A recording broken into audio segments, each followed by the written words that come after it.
ಸಂತೋಷದಿಂದ ಕುಡಿ. ಯಾಕಾದರೂ 4 ಸ್ನೇಹಿತರನ್ನ ಗಳಿಸಿದ್ದೀನಿ, 4 ಕಡೆ ಹೆಗಲು ಕೊಡ್ತಾರೆ. ಸಂತೋಷದಿಂದ ಕುಡಿದು ಸಾಯಿ. ಯಾಕೋ ಈ ಥರ ಎಲ್ಲ ಮಾತಾಡ್ತೀಯ? ನನ್ನ ಯಾವುದೋ ಅರ್ಥ ಮಾಡ್ಕೋತಾನೆ ಇಲ್ವಲ್ವೋ? ಗೆಳೆಯ, ಒಂದು ಮಾತು ಹೇಳ್ತೀನಿ ಕೇಳು. ಮೊದಲೇ ನೀನು ಅರ್ಥ ಮಾಡ್ಕೊಂಡಿದ್ದೀಯಾ? ನಾ ಏನು ಮಾಡಲಿ? ಅವಳು ನನ್ನ ಬಿಟ್ಟು ಹೋದ್ಮೇಲೆ ನಾ ಈ ಜಗತ್ತನ್ನೇ ಬಿಟ್ಟು ಹೋಗ್ಬೇಕು ಅನ್ನಿಸ್ತಿದೆ.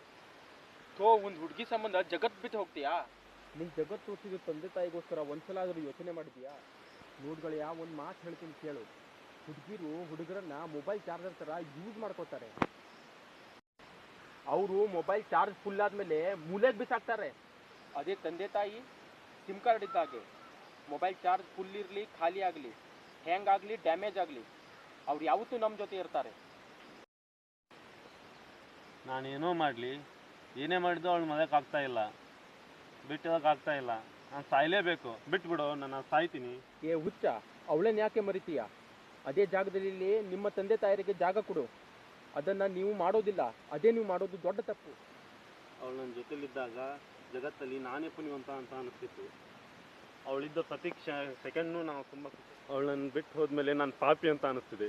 ಪ್ರತಿ ಸೆಕೆಂಡು ನಂಗೆ ನರಕ ಅಂತ ಅನಿಸ್ತಿದೆ. ನೀ ಸಾಯ್ಬೇಕಾದ್ರೆ ನಾವೆಲ್ಲ ನೆನಪಾಗ್ಲಿಲ್ವಾ? ಬಳಿ ಅವಳಷ್ಟೇ ನೆನಪಾದ್ಲಾ? ಎಷ್ಟು ಕೊಟ್ಟೆ ಪಾಯ್ಸನ್ಗೆ? 50.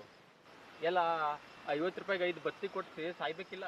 ನಿನ್ನ ಹೆಸರಲ್ಲಿ ದಮ್ ಹೊಡಿತಿದ್ವಿ. ಸಾಯೋವಾಗ ದಮ್ ಹೊಡಿಸಿ ಸತ್ತ ಅಂತ ನಮ್ಮ ಫ್ರೆಂಡ್ಶಿಪ್ಪು ಗ್ರೇಟ್ ಅನಿಸ್ತಿತ್ತು. ಇದರಲ್ಲೂ ತಮಾಷೆನಾ? ನಿನ್ನಂಥ ಹುಡುಗನ ಬಿಟ್ಟಕ್ಕೆ ಅವಳು ಫೀಲ್ ಆಗಬೇಕು. ನೀನು ಯಾಕೆ ಫೀಲ್ ಆಗ್ತೀಯ? ನೀನು ಸತ್ತು ಏನು ಸಾಧಿಸ್ತೀಯ?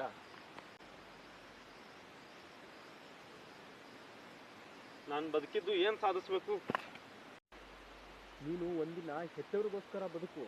ಅದೇ ನೀವು ಮಾಡೋದು ದೊಡ್ಡ ಸಾಧನೆ. ನೀನು ಸಾಧನೆ ಮಾಡಬೇಕಂದ್ರೆ ಹೊರಗಡೆ ಹೋಗ್ಬೇಕಂತಿಲ್ಲ.